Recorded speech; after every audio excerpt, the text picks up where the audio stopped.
loves you criticizes, as long as it's coming from love and for constructive criticism, embrace it. Look at it as a blessing and a message God is sending you directly.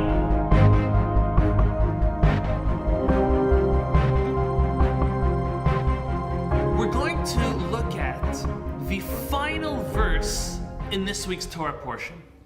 The final verse finds itself in chapter 7, verse 11, and it reads as follows. ושמרת את המצווה ואת החוקים ואת המשפטים. You shall therefore observe the commandments, the statutes, and the ordinances. אשר אנוכי מצווך היום לעשותם, which I command you this day to do. So there's two pieces and teachings of the Talmud I would like to share. The first is Zera Shimshon quotes. It's from Tractate Avodah Zarah, page 3. It says, Hayom la'asotam. The last two words is today to fulfill them, to do them. And the Talmud continues, Velo lemachar la'asotam. Not in the next world, not tomorrow. Today, referring to this world, but not tomorrow. Meaning today is our opportunity to fulfill and to do, and in the next world not. So what is there in the next world? So listen to what Rashi, the last Rashi of this week's Torah portion, he writes, and quoting it from the Talmud Masechet Eruvin, page 22. Hayom la'asotam, today we do them, ul mahar, tomorrow, la'olam haba, in the next world, litol secharam, to reap the benefits and to receive the reward and the merit for what we did in this world. So with this, the Zera Shimshon explains what many allude to as a very lofty, majestic, and Kabbalistic concept, but I want to take it and want to bring it down to our levels and make it very practical. So he says as follows. There is, amongst the 39 laws, master categories of what is prohibited to do on Shabbat, is a melacha called borer. Borer means to separate.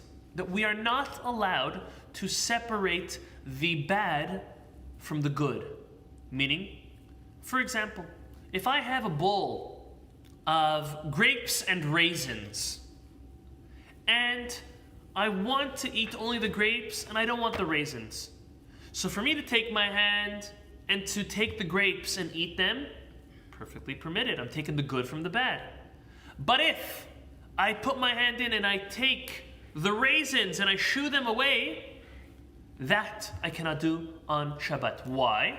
Because when it came to making the bread that was used for the sacrifices and as well as the showbread in the tabernacle, part of making bread, as we all know, you definitely have plowing, planting, harvesting, threshing. After threshing, they would do what is called winnowing. Winnowing means they would take some type of a pan and they would go up to a mountain where it was a little bit windy and they'd shoot and they'd throw up after the threshing what they have left. What do they have left after threshing? Well, they have the grains, the kernels, they may have a little bit of the branches left, but there is also rocks. So when they went up and down with the winnowing, that took away all the lightweight garbage. The lightweight garbage was blown away by the wind, but what was left down was the kernels and rocks. So what was the next melacha, the next action they would do? They would take the rocks and shoo the rocks away. And that is called borer in Hebrew. Bet, vav, resh, resh.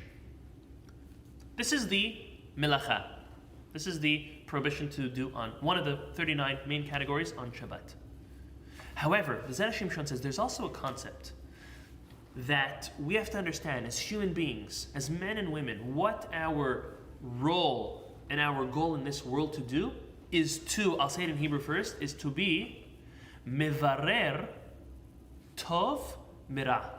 To differentiate and to separate good from evil. Now that might seem like a very lofty concept, but it might not be such one. So let's develop the Zera Shimshon and we'll soon see how that is. He says that this world alludes to the 6 days of work. Why? Because we prepare this world for the next world. And therefore the next world is related to as Shabbat. So Shabbat, we're not allowed to separate, differentiate between good and bad, because we should have prepared for it before. So in the next world, we will not be able to fulfill the Torah, because it's Hayom La'asotam, in this world, to do it. And he says, just as on Shabbat, you're not allowed to do this prohibition of separating in the next world, we won't be able to separate good and bad. We won't be able to do good or do bad. But in this world, and during the 6 days of work, we actually are encouraged and obligated to separate good and bad, which helps us prepare for our Shabbat. So in this world, this is the world where we are to, and we are obligated to separate good and bad in this world. He throws in one more twist before I try to make it very practical. He says that the prohibited method, ideally, the ideal prohibited method of separating is with a utensil. So, separating on Shabbat with a utensil, such as a sifter or some special type of appliance that can separate, is worse than sifting with one's hands, because that's a real melacha, it's a real prohibition. What does that mean? That during the week, we should sift with a utensil. So what utensil are we talking about if it's talking about separating good and bad? He says the Torah. This world, we should be going around in our own lives and separating and differentiating, selecting and identifying good and bad with our utensil. Which utensil? The utensil of Torah. How do I know it's a utensil? Because this utensil of Torah is what God created our very own world with, says the Zera Shimshon. And therefore, in this world, not only are we to fulfill the Torah, we are to learn it and use it in our daily lives. Because this world is when we can do it, and not in the next. The next is to reap the reward, the merit, and the benefit. So what does this mean to us? Well, in life, we all have choices. We have the right choice and we have the wrong choice. It's very important through this utensil of Torah that we identify what is good and what is evil, what is right and what is wrong. And through the help and the inspiration of our holy Torah and the words of our very holy Chachamim, our sages, to find what the right thing to do is and how to do it. That's what it means to separate and to identify good and bad. It's knowing it, learning about it, setting out a goal, focusing on it, and working in that method. And that could be with character traits and refining that. That could be with our relationships, with our friends and our family. That could be with the way we act with ourselves, the way we act towards God, the fulfillment of His Torah and His mitzvot.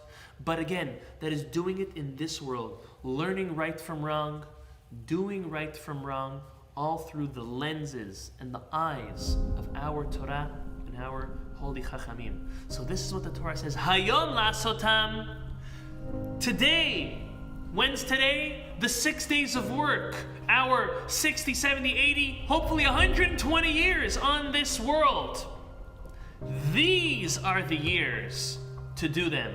Today, to fulfill them and to separate and to identify good from bad, so that in the next world we'll be repaid for our hard work, and our efforts, and our merits. Amen.